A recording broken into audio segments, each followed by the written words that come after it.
We actually have For Hire Horus for you today. That's not something I thought I would see. Spellbook Dogmatica's back with our good friend Alba Zoa. And we have Springans among some other interesting goodies for you today as well. Make sure you guys smash the ever-living crap out of that subscribe button so you guys don't miss out on more awesome content. We're going to be starting off here with a For Hire deck. That's right, we're actually using the For Hire rank 3 side of things out here to do some goblin plays. Like, this is not something that I really considered out here, because, you know, the last time we saw this package being in immediate use of anything was the infinite cycle of runic cards, you know, where you're spinning out all of this advantage and you're like, hey, you want to watch me get some free W's with this stuff? So it's basically toggles you on into Dompa here, and then you can do some little interesting stuff. And of course, I mean, you have Raphael and Rex. Now you also play this mini Horus package. I don't even know if I can call this really mini anymore, because I mean, like, this is like the full thing minus you know, the Aegis, which is fine. And then of course we're playing all of the goblin good stuff for you here, which is just what, the one noisy, the one assaulter, and the one cold-blooded, and yeah, just the one grand arrival for the free ad.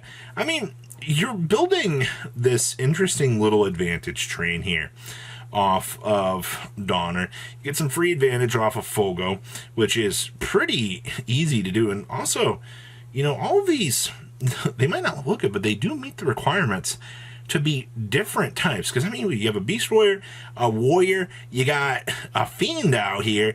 Like, you're hitting all of the high notes out here for Fogo's free conditional summons. So that's something actually really cute to kind of think about out here, is how much value can we get off of Fogo, and how easy can we make this card be to summon? And I think that's probably the most interesting thing out here for that. So, interesting, good stuff. That's for sure. Next up here, we have this interesting take on playing Spellbook good stuff here, where you're able to use these Spellbook cards, you know, Spellbook of Judgment, to set up Jaugen at the end of the day. But what ends up happening here, when we combine whatever monstrosity of an idea here with good old Alba Zoa out here, getting you the chance to get some huge value out here. Well, it's actually what we have going for you today. So your little Spellbook package here,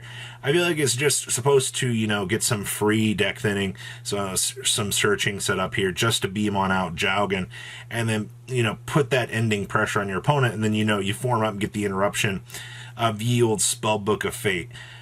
I must say, while Spellbook of Fate doesn't feel like a crazy card right now, I love the idea that we're just kind of able to kind of play some ignorant Yu-Gi-Oh here. Like, you know, just being able to drop this stupid thing. Also, you do have a mini Magician Souls package in here. I mean, we're also playing the Irish Sword Soul in here as well, so that actually does kind of work out. Post-side decking, you have a lot of your bases covered. I also see that we do have access to, you know, Thrust.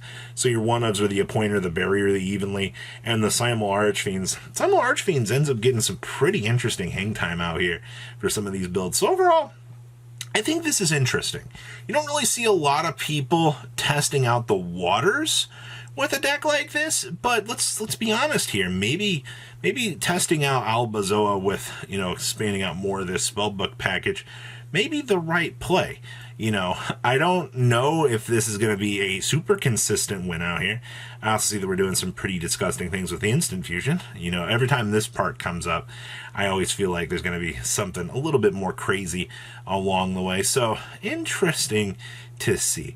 Next up here, we have Spriggan Mathmech. Oh boy. Let me tell you, man, Circular, still getting the chance to see some play out here. You know, RIP to Circular in the TCG, but, you know, let's call it what it is. You know, you're playing this mini package in this deck to kind of give you the chance to, you know, get the free mill off, get the free setup of the resources. Also, I mean, let's call it what it is. You know, it's a free level 4 on the field. And if you're playing a deck like this, you're looking for as many ways to kind of put as many monsters on the field as kind of possible, because you know, you want to immediately get to the Merrymaker and then start setting up and doing your thing, all right? It's literally all this is. It's just a supplemental package, speed up the process to get the Champion Sargass and start getting to the crazy value that Mr. Champion Sargass actually can be. Now, I do find out here that most of the rest of this feels really good. I mean, once again, you have other level 4s to kind of supplement you along the way, to kind of help you out and do your thing. And we also get to, because we are playing the Mathmech stuff, you have a little bit of a disgusting super factorial that you're able to kind of cheese up at the end of this and then just do your thing. Like that's all this is. All right, there's no ifs, ands, or buts about it. Everything is pretty straightforward for what you're trying to do. But okay, I will say this is interesting, and we need more interesting things. All right. Oh, hi, Stun. How are you? So the barrier statue of choice for the current format right now looks to be the barrier statue of drought, and I don't really think that that's all that crazy. Like we kind of have to play this. Like you can't play fire right now. You're not gonna catch me dead doing that. All right. We are main decking the 2 shifters, which feels fine. I also see that we are on, the triple inspector board. Let's call what it is right now. You already know. That border is the MVP, closing the gap on your opponent, not allowing them the chance to be able to play the game is good. Our main forces are kind of interesting. See, we're doing 1 blazing, 1 storming. Okay, that's kind of cool. We're still playing the triple crackdown. Not a lot's really changed with this, honestly. Just you call your opponent's monster on over to your field, you get that crap blinked out. We are doing. This is interesting. All right, so we are playing the Dignified Triathlon. All right, 2+ Earth monsters. I suppose that this is in a world where, you have the barrier statue up and running. You crack down something from your opponent's field on over to yours. And you know what? Let's go ahead and, make this giant link for Earth, thing. You know what? I can only imagine a world where this stupid thing actually comes up. Okay, next up here, we have Orchest Vices Star. Okay, so are we just playing this just for the free special summon to Galatea's Zone? Like, and then you...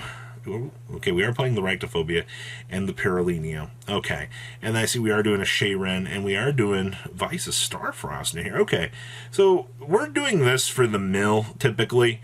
It usually ends up being kind of interesting just to see the little random RNG value that you can kind of get off of this. And then Reinhardt here is just, we know how stupid Reinhardt can actually be. Especially taking a look at the fact we are doing a mini scrap package in here.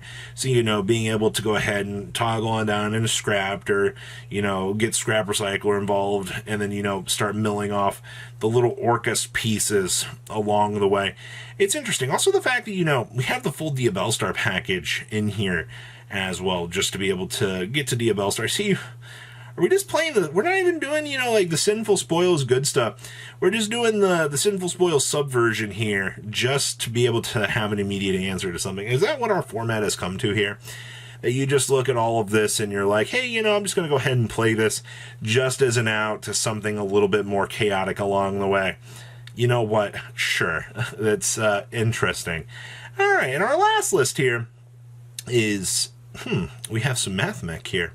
Actually sporting off the Cynet backdoor. Target a Cyberse monster, you control, banish it, and if you do, add a Cyberse monster from your deck to your hand whose attack is lower than that monster's original attack. And then during your next standby phase, return that monster banished by this effect to the field, and it can attack directly this turn. This is kind of cool, but you're playing this more as a code talker deck than anything else. I mean, let's call it what it is. Your Mathmech package is incredibly splashed out, but most of this is going to come down to the Cynet Codex, and of course, we do get to play Enigmaster here, the good old pack bit, kind of help us along the way. But, look at this. I mean, you have Neo Tempest Terahertz, you have G-Golem Crystal Heart. You have a lot of little stupid things that you're able to do with this deck that I don't think a lot of people really have thought about. Well, nobody's going to be thinking about this anymore because it's banned in the TCG. So what do you guys think about all of these very, very interesting components to this week. And I will say this has been interesting. So please, comment down below, tell me what you guys think, and I'll see you all beautiful faces back here later in the day, guys. Patrons, thank you.